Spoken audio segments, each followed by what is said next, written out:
السلام علیکم دوستو، حاضر ہوتا ہوں نیکسٹ ویڈیو کے ساتھ، اور آج کی ویڈیو میں بات کریں گے حضرت آدم علیہ السلام کی وفات۔ یہ ہمارا ٹاپک ہوگا۔ میری تمام دوستوں سے گزارش ہے کہ چینل کو لازمی سبسکرائب کر دیجئے۔ ہر وہ معلومات اس چینل پر فراہم کی جاتی ہے جو قرآن اور حدیث کے مطابق ہو۔ کوئی بھی بات کرنے کے بعد یا کرنے سے پہلے اس کا حوالہ ضرور دیا جاتا ہے۔ بسم اللہ الرحمن الرحیم۔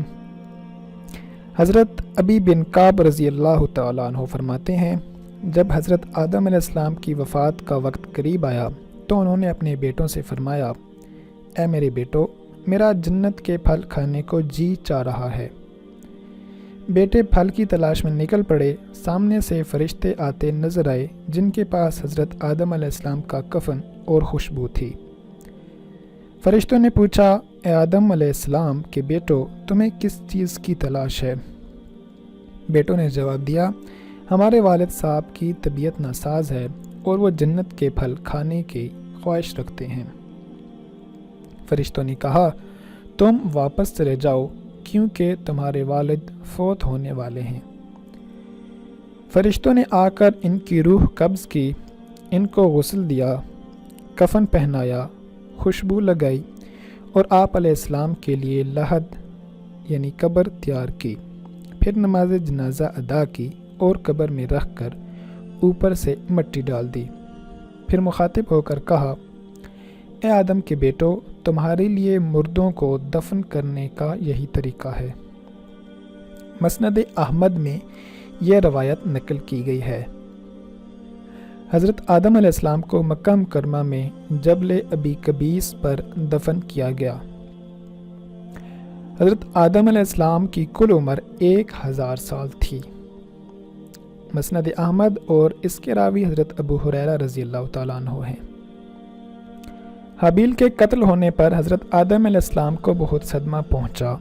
اللہ تعالیٰ نے حابیل کا صدمہ دور کرنے کے لیے حضرت آدم علیہ السلام کو بطور نعم البدل ایک نیک بیٹا عطا فرمایا، جس کا نام حضرت آدم علیہ السلام نے شیس یعنی اللہ کا عطا کردہ تحفہ رکھا۔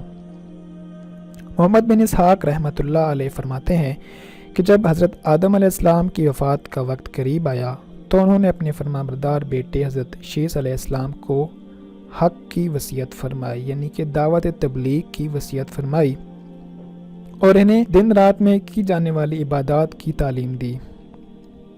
حضرت آدم علیہ السلام کے انتقال کے بعد ان کے بیٹے حضرت شیس علیہ السلام اپنے والد محترم کی وصیت کے مطابق عمل کرتے رہے، اور اللہ رب العزت نے انہیں بھی نبوت سے سرفراز فرمایا اور ان پر اپنے پاس سے آسمانی صحیفے بھی نازل فرمائے۔ رسول اکرم صلی اللہ علیہ وسلم نے فرمایا، اللہ تعالیٰ نے اپنے انبیاء علیہ السلام پر 100 صحیفے اور 4 آسمانی کتابیں نازل فرمائی، جن میں سے 50 صحیفے حضرت شیس علیہ السلام پر نازل فرمائے۔ تفسیر ابن کثیر، تفسیر القرطبی اور ابو ذر رضی اللہ تعالیٰ عنہ اس کے راوی ہیں۔ حضرت شیس علیہ السلام اپنے والد محترم کی وصیت کے مطابق تبلیغ دین کے فریضہ کو احسن طریقے سے سر انجام دیتے رہے۔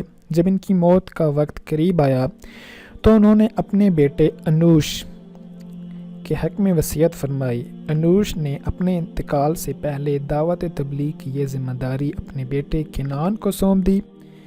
پھر کنعان نے اپنی وفات کے قریب اپنے بیٹے مہلائیل کو دعوت و تبلیغ کا منصب سونپا۔ مہلائیل پہلے وہ آدمی ہیں جنہوں نے شہر بسائے مضبوط کے لیے تیار کیے اور شیطان کے لشکروں کو پہاڑوں اور گھاٹیوں میں منتشر کر دیا۔ ان کی حکومت 40 سال تک قائم رہی۔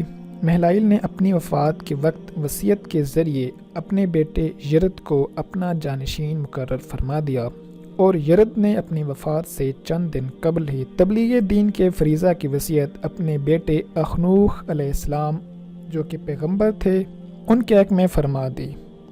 قصص الانبیاء اور ابن کثیر میں یہ روایت موجود ہے۔